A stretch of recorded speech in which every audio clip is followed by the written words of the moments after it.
Boris Johnson must be handed a significant win on fisheries for the European Union to secure a Brexit trade deal, a senior MEP has claimed. Christophe Hansen, an EU Parliament Brexit Sherpa, said the bloc would have to meet the Prime Minister's demands to clinch an agreement.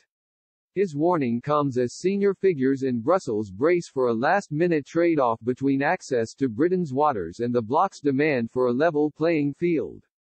Mr. Hansen told an event, there will be compromises to be made on fisheries. The status quo, that is somewhere we're not going to land. Michel Barnier, the EU's chief negotiator, has discussed the need to compromise in the trade talks if there is to be an agreement before the end of the year. But hardline coastal states, led by France, have rejected any potential climb-downs tabled by the Brussels diplomat. French President Emmanuel Macron wants near-parity access to Britain's coastal waters as the price of any Brexit trade deal. Despite being set to lose out on vital opportunities in the UK's fishing grounds, French fishermen have backed a compromise. They have warned that a no-deal Brexit would be catastrophic for their industry. Olivier Lepretre, chairman of the Northern French Fishermen's Association, urged the two sides to broker a sensible compromise.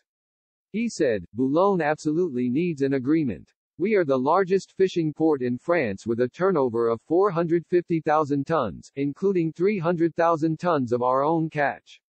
French fishermen need further access to British waters, then the traders and processors come ashore. If there was a hard Brexit without an agreement on fish rights, it would be catastrophic. The industry chief has claimed 60 to 80% of the small boats he represents exclusively fish in British waters. Mr. Lepretre claimed fishermen have already been forced to scale back their operations because of a lack of investment since Brexit. Losing access to UK fishing grounds would be the final nail in the coffin for many of them, he added. Meanwhile, Brexit talks resumed online yesterday after they were brought to a halt last week when an EU official tested positive for coronavirus. Mr. Barnier is expected to travel to London for face-to-face talks later this week. Mr. Johnson is expected to personally intervene in the trade talks amid rising hope a deal can be secured in the coming days.